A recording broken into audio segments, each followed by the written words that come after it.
Primary स्कूलों को बंद करने का मुख्य उद्देश्य सरकार का ये है, जो हमको समझ में आ रहा है। वो चाहती है जितने कम स्कूल होंगे वैकेंसी खत्म कर देंगे। वैकेंसी खत्म होगी तो सरकार पैसा बचा करके अपने दोस्तों में बांटेगा। भाई मोदी जी तमाम भगोड़े देश छोड़ करके भाग गए। तमाम लोग अभी देश में हैं जो केवल सरकार के लिए नहीं काम करते हैं, वो केवल पर्सनल व्यक्ति के लिए काम करते हैं, मोदी जी के लिए काम करेंगे।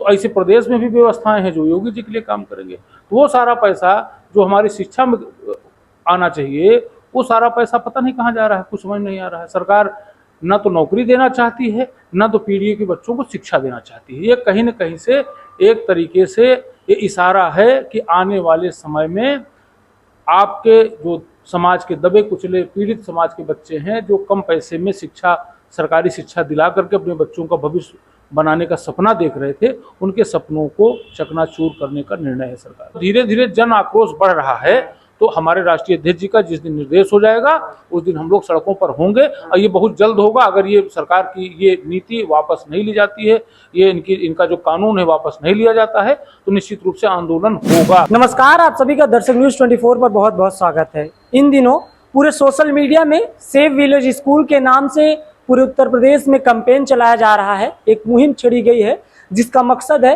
कि गांव के प्राथमिक विद्यालयों को बचाना है, क्योंकि एक फरमान बहुत ही ज़्यादा इन दिनों वायरल चल रहा है कि उत्तर प्रदेश सरकार अब उन प्राथमिक विद्यालयों को मर्ज करने जा रही है, बंद करने जा रही है जिन प्राथमिक विद्यालय में 50 से कम छात्र हैं।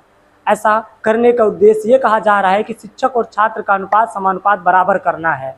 ऐसे में लेकर के पॉलिटिकल पार्टीज, शिक्षक संगठन, डीएलएड बीटीसी के स्टूडेंट्स और जो प्रशिक्षु हैं वो लगातार ये सवाल उठा रहे हैं कि अगर ऐसा होता है, विद्यालयों का मर्ज होता है, तब वैकेंसीज खत्म हो जाएगी। नई वैकेंसी कौन कहे आने को, जो है वो भी रिटायर्ड के बाद उनका भी पूरा भविष्य चौपट हो जाएगा। डीएलएड बीटीसी की कहानी क्या होगी, और जो प्राथमिक विद्यालय बंद हो जाएंगे वो छात्र जो जा रहे थे अब तक वो भी अब शिक्षा से वंचित रह जाएंगे। वहीं समाजवादी पार्टी के मुखिया पूर्व मुख्यमंत्री राष्ट्रीय अध्यक्ष अखिलेश यादव कहना है कि अगर ऐसा होता है तब कई ऐसे पिछड़े के बच्चे हैं जो शिक्षा से वंचित रह जाएंगे। ये सरकार शिक्षा देना ही नहीं चाहती, लोगों को शिक्षित करना ही नहीं जानती, क्योंकि अगर शिक्षित करेगी तो इनसे सवाल पूछा जाएगा। ऐसे में समाजवादी पार्टी के वरिष्ठ नेता पूर्व ब्लॉक प्रमुख संदीप यादव जी हमारे साथ हैं। उनसे जानेंगे कि आखिर प्रयागराज में भी सर कई स्कूल हैं जिनमें 50 से कम छात्र हैं, उनको भी बंद किया जाएगा। क्या है सरकार की मंशा, क्यों बंद करना चाहती है? देखिए, सबसे पहले तो आपके दर्शकों को हम सबको धन्यवाद देते हैं। और सरकार की जो मंशा है वो एकदम स्पष्ट है। सरकार ये नहीं चाहती है कि लोग शिक्षित हों, आगे बढ़ें, सरकार से सवाल पूछ सकें, अपने हक की बात कर सकें, अपने हक की बात कर सकें। इसमें सबसे ज़्यादा प्रभावित अगर कोई तबका हो रहा है तो पीड़ित समाज हो रहा है, क्योंकि दबे कुचले शोषित पीड़ित समाज के बच्चे ही आज की डेट में प्राइमरी स्कूल में जा रहे हैं। जबकि ऐसा नहीं है। प्राइमरी स्कूलों में हम भी पढ़े हैं। बहुत सारे लोग जो पहले के लोग थे, पहले विद्यालय प्राइमरी होया करता था। तो प्राइमरी विद्यालय हमारे हिंदुस्तान का वह विद्यालय है जहाँ से निकल करके लोगों ने देश का नेतृत्व किया है, प्रदेश का नेतृत्व किया है, अंतर्राष्ट्रीय स्तर पर भी ख्याति प्राप्त की है। हमारे देश के बहुत सारे ऐसे लोग हैं जो सब लोग प्राइमरी में ही पढ़ के जाते थे। तो प्राइमरी स्कूलों को बंद करने का मुख्य उद्देश्य सरकार का ये है, जो हमको समझ में आ रहा है। वो चाहती है जितने कम स्कूल होंगे वैकेंसी खत्म कर देंगे। वैकेंसी खत्म होगी तो सरकार पैसा बचा करके अपने दोस्तों में बांटेगा। भाई मोदी जी तमाम भगोड़े देश छोड़ करके भाग गए। तमाम लोग अभी देश में हैं जो केवल सरकार के लिए नहीं काम करते हैं, वो केवल पर्सनल व्यक्ति के लिए काम करते हैं, मोदी जी के लिए काम करेंगे। तो ऐसे प्रदेश में भी व्यवस्थाएं हैं जो योगी जी के लिए काम करेंगे। तो वो सारा पैसा जो हमारी शिक्षा में आना चाहिए, वो सारा पैसा पता नहीं कहाँ जा रहा है, कुछ समझ नहीं आ रहा है। सरकार न तो नौकरी देना चाहती है, न तो पीढ़ी के बच्चों को शिक्षा देना चाहती है। ये कहीं न कहीं से एक तरीके से ये इशारा है कि आने वाले समय में आपके जो समाज के दबे कुचले पीड़ित समाज के बच्चे हैं, जो कम पैसे में शिक्षा, सरकारी शिक्षा दिला करके अपने बच्चों का भविष्य बनाने का सपना देख रहे थे, उनके सपनों को चकनाचूर करने का निर्णय है सरकार का। अच्छा, एक बड़ा सवाल ये आ रहा है सर कि अगर सरकारी स्कूल बंद कर रहे हैं, क्यों नहीं उन प्राइवेट स्कूलों को ऊपर कसा जाए शिकंजा, जो 1 किलोमीटर के रेंज में आते हैं? क्योंकि ये है कि बीएसए का अपना है कि प्राइमरी स्कूल के 1 किलोमीटर के रेंज में कोई प्राइवेट स्कूल नहीं होगा। मैं ये कहना ये चाहता हूँ आपसे, जो शिक्षक आज के समय में भर्ती हो रहे हैं वो बच्चे वेल एजुकेटेड हैं, डिग्री लेकर के जा रहे हैं, कंपटीशन क्वालिफाई करके जा रहे हैं। आप उनको उस तरीके का माहौल विद्यालय के अगल बगल दीजिए ना।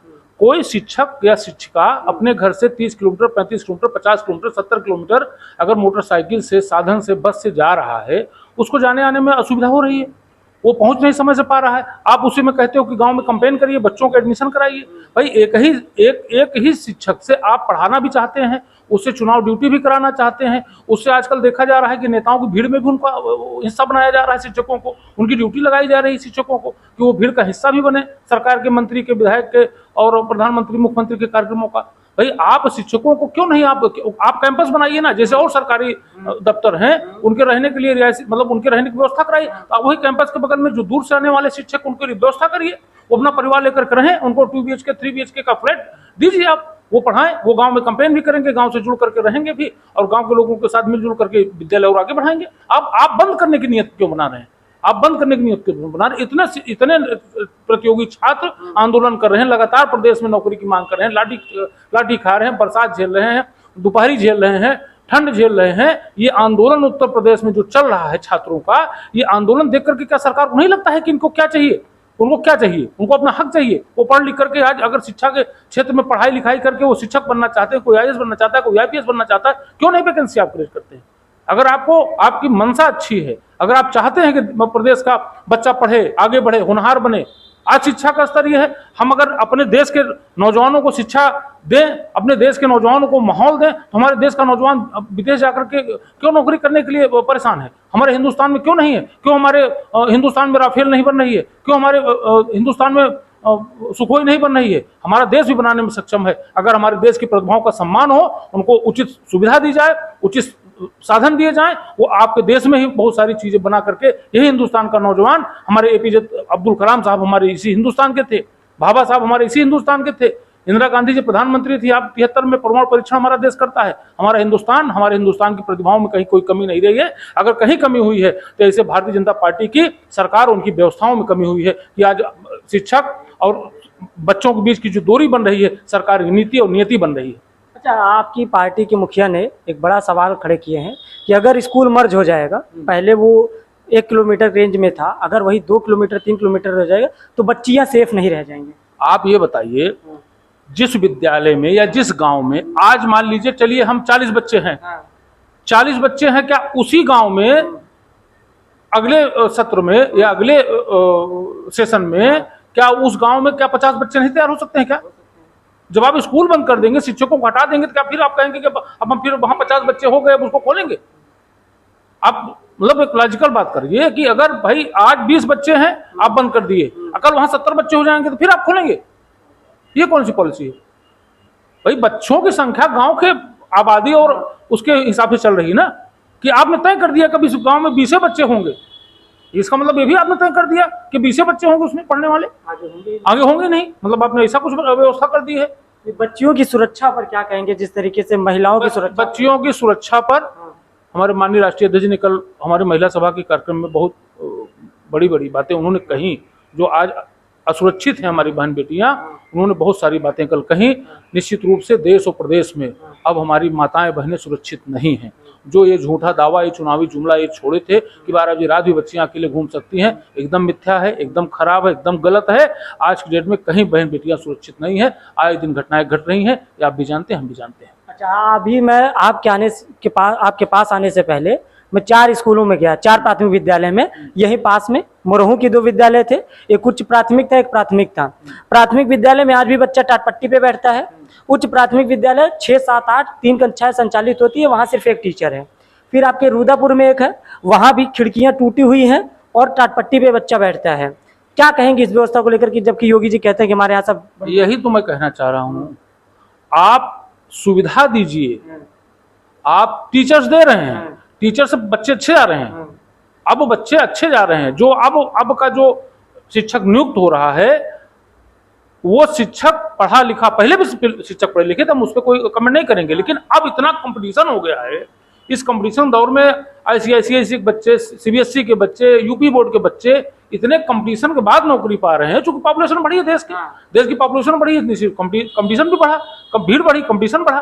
तो जब आज के परिवेश में, जब भीड़ में जब कोई एक व्यक्ति नौकरी पा रहा है, तो एकदम उसको मांझ करके ले रही सरकार, कोई भी सरकार नियुक्ति कर रही है, वो एकदम मजा हुआ है। वो बच्चों को अच्छी शिक्षा देने की स्थिति में है, सब है, सब डिग्री है उनके पास, आज के डेट में डिग्री है उनके पास, और पढ़ी लिखी डिग्री उनके पास है। आप वही माहौल बनाइए ना प्राइवेट स्कूलों के तर्ज पर, आप स्कूल के बगल में आप कैंपस बनाइए रहने के लिए शिक्षकों का, उनके बच्चों की रहने की व्यवस्था कराई, हो सकता है शिक्षक ही अपने बच्चों को अपने स्कूल में पढ़ाए। भाई आप व्यवस्था दीजिए, आप टाटपट्टी पर कब तक बैठाएंगे? आप कहते हैं विकसित भारत विश्व की तीसरी अर्थव्यवस्था भारत की है, अरे कैसे विश्व बनेगी भाई? टाटपट्टी पर बनेगी विश्व, टाटपट्टी पर विश्व की तीसरी अर्थव्यवस्था बताते हैं आप? टाटपट्टी पर बच्चा पढ़ेगा हमारे गांव का, गांव से ही निकल करके आज शहर बना है ना, पहले शहर तो नहीं था। ये शांतिपुरम आप जहां बैठे हैं ये गांव था पहले, जहां बात कर रहे हैं यहाँ जंगल था। तो जब विकास हो रहा है, हमारी चीजों का विकास हो रहा है, तो हमारे विद्यालयों का विकास क्यों नहीं कर पा रही सरकार? केवल लालच दे करके कि हम मिड डे मील दे रहे हैं, मिड डे मील में क्या दे रहे हैं?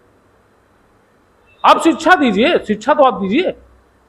डॉक्टर लक्ष्मण यादव ने कहा, पूर्व प्रोफेसर दिल्ली के, उन्होंने कहा कि ये शिक्षा से वंचित करना चाहते हैं ताकि इनसे कोई सवाल ना पूछे। तो मैंने कहा शुरुआत में, मैंने वही तो कहा ना, शिक्षा ही देना नहीं चाहते, शिक्षा खत्म करना चाहते हैं। सवाल पूछने लगेंगे, बिल्कुल सवाल पूछेंगे भाई, हम अगर पढ़े लिखे हैं तभी तो आपसे हम बात कर पा रहे हैं। अगर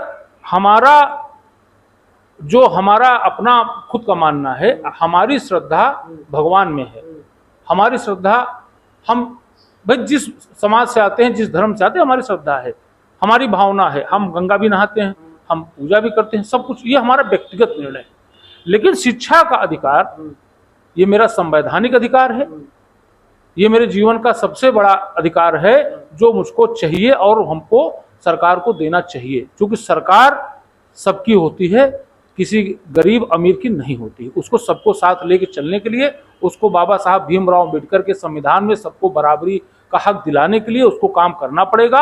और पीडीए के साथ जिस तरीके से छलावा भारतीय जनता पार्टी कर रही है, आने वाले समय में अगर इनकी यही नीति रही, इनकी यही नीति रही, तो यही पीडीए इनको 27 में उखाड़ करके उत्तर प्रदेश से फेंकने जा रहा है। और आदरणीय अखिलेश यादव जी ने कहा है कि हम आएंगे तो शिक्षा के क्षेत्र में शिक्षकों के साथ हमारा व्यवहार बहुत अच्छा होगा, इनकी सारी समस्याओं का समाधान होगा, बेरोजगार नौजवानों को जिनकी मेरिट है, जो योग्य हैं, उनको नौकरी दी जाएगी और बच्चों को अच्छी शिक्षा की हम व्यवस्था करेंगे। लास्ट सवाल, क्या इस मर्जर के खिलाफ प्रयागराज की सड़कों पर समाजवादी पार्टी के कार्यकर्ता उतरेंगे? देखिए, अभी शुरुआत इन्होंने किया है, गोरखपुर से हो गई है। हाँ, इन्होंने शुरुआत कर दिया है, लेकिन तमाम संगठन, हमारे राष्ट्रीय अध्यक्ष जी का बयान आ गया, हम लोग भी नहीं चाहते कि मर्जर हो। तमाम संगठन जो इनके शिक्षा विभाग से जुड़े हुए हैं, तमाम प्रधानों को भी मैं सोशल मीडिया पर देख रहा था, वो भी चिट्ठी लिख करके अवगत कराना चाहते हैं कि भाई ऐसा मत करिए। तो जब धीरे धीरे जन आक्रोश बढ़ रहा है, तो हमारे राष्ट्रीय अध्यक्ष जी का जिस दिन निर्देश हो जाएगा उस दिन हम लोग सड़कों पर होंगे, और ये बहुत जल्द होगा। अगर ये सरकार की ये नीति वापस नहीं ली जाती है, ये इनका जो कानून है वापस नहीं लिया जाता है, तो निश्चित रूप से आंदोलन होगा। क्योंकि समाजवादियों का इतिहास रहा है, जब जब अत्याचार हुआ है तो समाजवादी लोग सड़क पर संघर्ष के लिए दबे कुचले समाज के चेहरे पर मुस्कान लाने का काम किए हैं और ला करके ही रहेंगे। 2027 में जिस तरीके से पीडीए को शिक्षा के अधिकार से उनको वंचित करने का प्रयास भारतीय जनता पार्टी की सरकार कर रही है, उनके खिलाफ समाजवादी पार्टी लड़ाई लड़ेगी और सबको न्याय दिलाने का काम करेगी आदरणीय राष्ट्रीय अध्यक्ष के नेतृत्व में। एक निर्देश की देरी है, एक आदेश की देरी है। जिस दिन लखनऊ से आ जाएगा कि समाजवादी पार्टी के कार्यकर्ता सड़क पर उतर जाएं, इस सरकार के फरमान का विरोध करना शुरू कर दें, उस दिन इनका कहना है कि सड़कों पर सिर्फ समाजवादी कार्यकर्ता ही दिखाई देंगे। तो हमारे साथ बातचीत करने के लिए थे समाजवादी पार्टी के वरिष्ठ नेता, पूर्व ब्लॉक प्रमुख संदीप यादव जी। इनसे हमने जाना कि आखिर 5000 स्कूलों का जो मर्जर है उस पर इनका क्या पक्ष है, और इन्होंने बड़ी बारीकी तरीके से कई महत्वपूर्ण मुद्दे उठाए। इस खबर को लेकर के आप क्या सोचते हैं हमें जरूर बताइएगा।